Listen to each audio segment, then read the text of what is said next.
High school परीक्षा 2026 सामाजिक विज्ञान का पेपर जो आज हुआ है, इसके प्रश्नों को हल करके उत्तर सहित मैं आपको बताने वाला हूं, इसलिए वीडियो में अंत तक बने रहें। अगर वीडियो अच्छा लगे तो लाइक कर देना और हमारे चैनल को अगर अभी तक आपने सब्सक्राइब नहीं किया है तो सब्सक्राइब भी कर दें। ये है आज का पेपर, देख लीजिए। पेपर को शुरू करते हैं।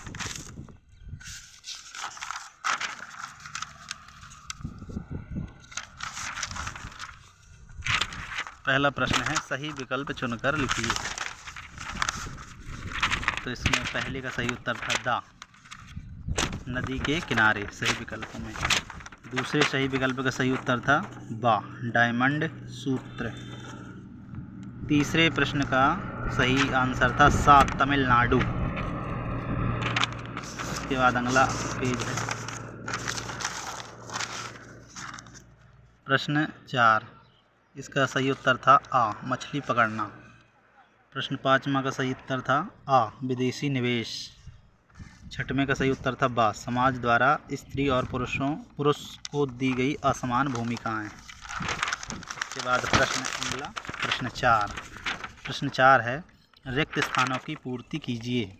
इसमें पहला था भारत का कुल भौगोलिक क्षेत्रफल, तो वो है 32,87,263 वर्ग किलोमीटर है।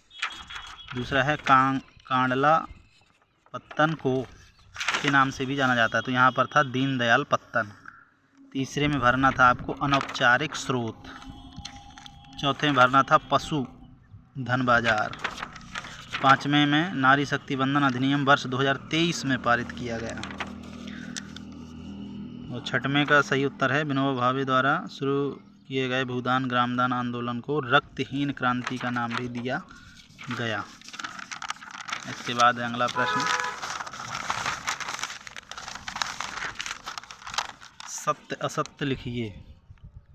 तो इसमें पहला असत्य है, दूसरा सत्य, तीसरा सत्य, चौथा सत्य, 5वां असत्य, 6वां असत्य।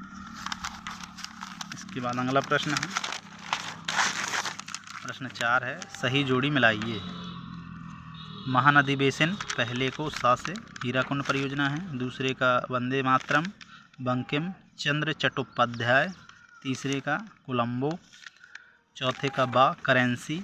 5वें का बेंगलुरु और 6वें का 1878। इसके बाद है अगला प्रश्न 5, एक शब्द में उत्तर दीजिए।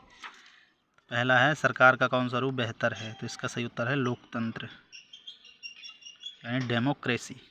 दूसरा है, विश्व की सबसे लंबी राजमार्ग सुरंग का नाम लिखिए। तो इसका सही उत्तर है अटल सुरंग, अटल टनल भी कहा जाता है।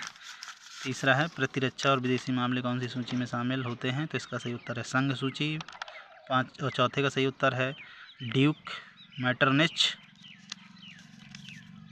और 5वें का सही उत्तर है गड़ा मंडला।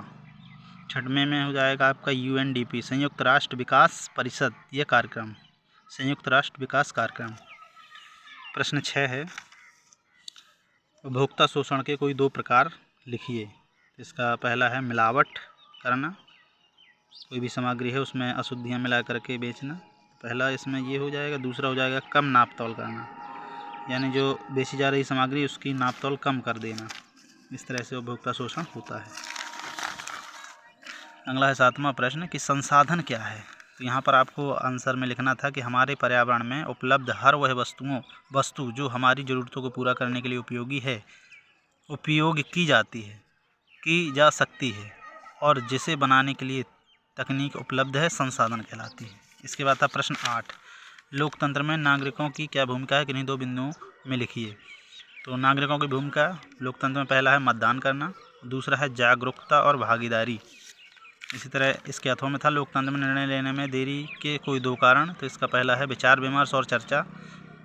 लोकतंत्र में क्या होता है, सबसे पहले विचार विमर्श होता है, उसके बारे में चर्चा होती है, फिर निष्कर्ष पर पहुंचा जाता है। दूसरा है नियमों और प्रक्रियाओं का पालन करना होता है, इसलिए लोकतंत्र में निर्णय लेने में देरी होती है।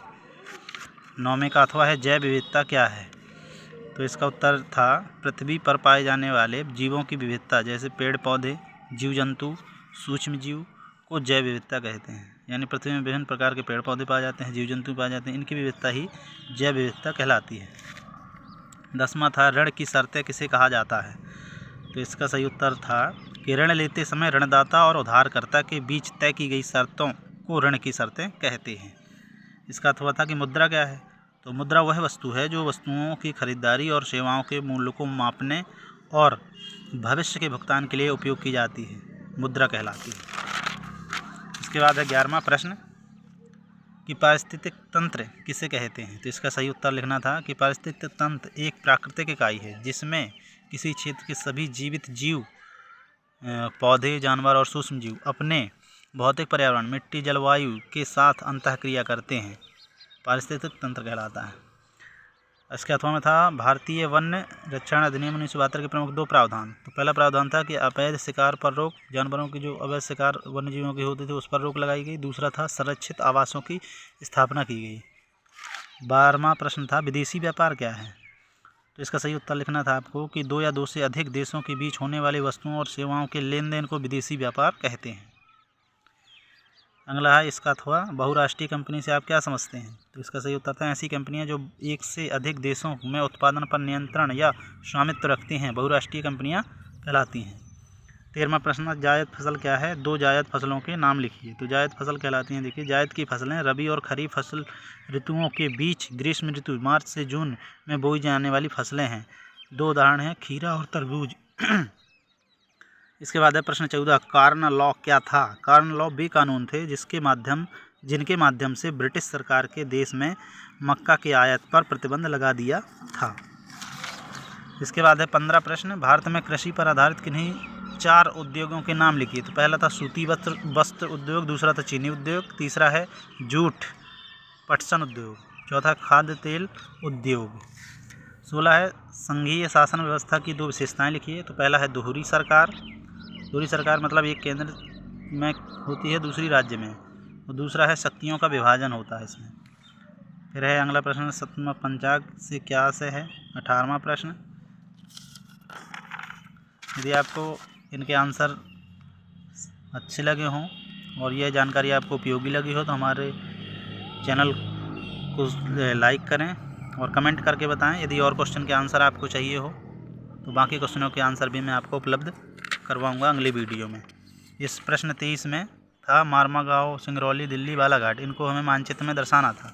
तो मारमा गाँव को यहाँ गोवा के पास दर्शा देना है, दिल्ली ये है आपकी, बालाघाट एमपी में है, सिंगरौली भी एमपी में है, तो इस तरह से दर्शाना था। इस तरह से आपके सारे प्रश्नों के आंसर लगभग हमने करने की कोशिश की है।